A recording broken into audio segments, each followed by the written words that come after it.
Welcome to yoyo cine talkies.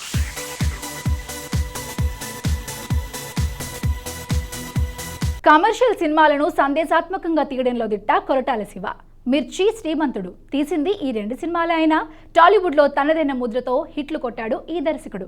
ఇక young tiger NTR గురించి ప్రత్యేకంగా చెప్పాల్సిన పని లేదు. ఎలాంటి పాత్రనైనా అవలీలగా పోషించగల నటుడు. 2 హిట్లతో జోరు మీదున్న జూనియర్ జనతా గ్యారేజ్తో హ్యాట్రిక్ పై కన్నేశాడు.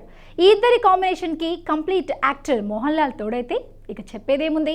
ఎన్టీఆర్, మోహన్ లాల్ కాంబినేషన్లో కొరటాల సినిమా అనౌన్స్ చేసినప్పటి నుంచి జనతా గ్యారేజ్ పై భారీ అంచనాలు ఏర్పడ్డాయి.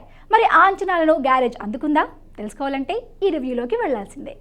జనతా గ్యారేజ్తో ప్రకృతిని కాపాడుకోవాలంటూ కమర్షియల్ ఫార్మేట్లో సందేశాన్ని ఇచ్చాడు దర్శకుడు కొరటాల. కథపరంగా చూస్తే కొరటాల ఇంకా కసరత్తు చేస్తే బాగుండేది. కథలో కొత్తదనం లోపించింది. ప్రతి సినిమాలో సహజంగా కనిపించే చెడుపై మంచి గెలుపు కాన్సెప్ట్ జనతా గ్యారేజ్లోనూ కనిపిస్తుంది. సినిమా ప్రథమార్థంలో ఎన్టీఆర్ కనిపించే సన్నివేశాలు ఆకట్టుకునేలా ఉంటాయి. మోహన్ లాల్ పాత్ర కూడా ఇంట్రెస్టింగ్గా సాగుతుంది. కథలో లోపాలున్న సన్నివేశాల చిత్రీకరణ బాగుంది. డైలాగ్స్ కూడా సినిమాకు ప్రధాన ఆకర్షణ. అయితే క్లైమాక్స్ రొటీన్గా సాగింది. ప్రతి పాత్రకు మధ్య ఏదో లోపించిన ఒక ఫీల్ కలుగుతుంది. సినిమాలో హీరోయిజాన్ని ఎస్టాబ్లిష్ చేసే విలన్ రోల్ లేకపోవడం పెద్ద లోపం. మొత్తంగా జనతా గ్యారేజ్ మూసకథే అయినా సన్నివేశాల చిత్రీకరణ బాగుంది. అయితే అక్కడక్కడ కొరటాల కాస్త తడబాటు పడ్డాడు. ఇక పాత్రల విషయానికి వస్తే ఎన్టీఆర్ ఎప్పటిలాగే తన నటనతో ఆకట్టుకున్నాడు.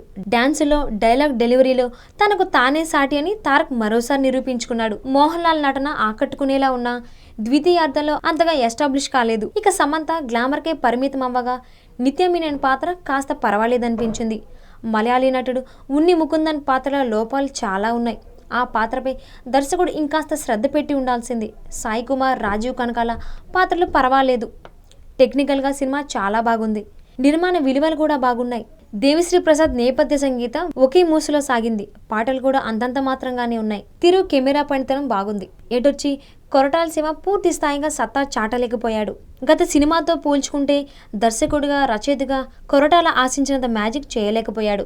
ఇక ఈ సినిమాకు ఎన్టీఆర్, మోహన్ లాల్తో పాటు కొన్ని సన్నివేశాలు, సాంకేతిక అంశాలు ప్లస్ పాయింట్స్. కొత్తదనం లేని కథ, హీరోయిజాన్ని ఎస్టాబ్లిష్ చేసే విలన్ లేకపోవడం, పాత్రకు మధ్య లోపాలు పెద్ద మైనస్. మొత్తానికి రికార్డుల రిపేరు మాట ఎలా ఉన్నా జనతా గ్యారేజ్ రిపేర్లు కాకుండానే థియేటర్లకు వచ్చినట్టు అనిపిస్తుంది. ఇక ఈ సినిమాకు యోయో సినీ టాకీస్ ఇచ్చే rating 3 out of 5. Hi, this is Shreya. Please watch Yoyo TV. Enjoy.